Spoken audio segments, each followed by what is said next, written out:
ngasi numidang waramda phonggiba pausesingda yawba headlinesing mayamda pawdomjari voter listagi lawthokrabasingi ming tokhaina phongba mathau tade ECI na hairi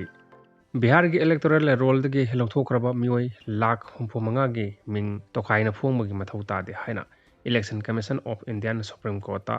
affidavit ama file tawduna phongdokre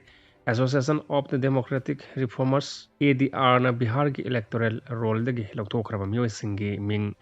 constituency amasung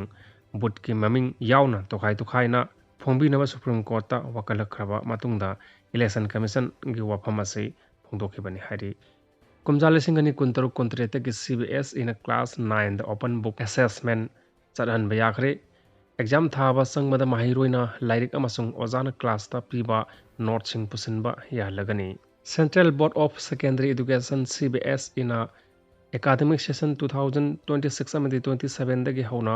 class 9 gi maheiroi sing the open book assessment chadhanaba official oina ayaba pikre hairi June 15 da board asigi governing body na mifam ama pangtholaba matungda National Curriculum Framework for School Education lisingani kul humdoya amadi National Education Policy lisingani kunda chanagadaba mawongda anoba tharang asi chanaba haunaba ayaba pikibani nauna chanhangadoriba tharang asigi maheiroi singda exam ga mari lenana pukning wakhal wabagi sang handanbaga loinana maheiroi singi wakhal khanba ngambagi sang khangba ngamlagani hairi khwaidagi ihan hana kumjali singani kulhumdoi gi November da CBSE ki curriculum committee na tharang asi chana hanabagi wafam khanaba hauki matung darakpada board na akhanaba school kharada changyeng oina tharang asi chanhanki ahan batangka ki oina class 9 amasung 10 gi maheiroi singda English Mathematics amadi Science subject ta anoba tharang asi chana handuna changyeng tawki class 11 amasung 12 ki maheiroi singda English Mathematics amadi Biology subject ta tharang asi chana handuna changyeng tawki maheiroi singna exam da hanglakpa wahangi pawkhom pinaba honabada textbook amasung atai reference book sizinabada kaya yamna kumang chawsinba ngambagi haiba do study adudagi mayak sengna khangma ngamki chang naina lairik paba maheiroi singdi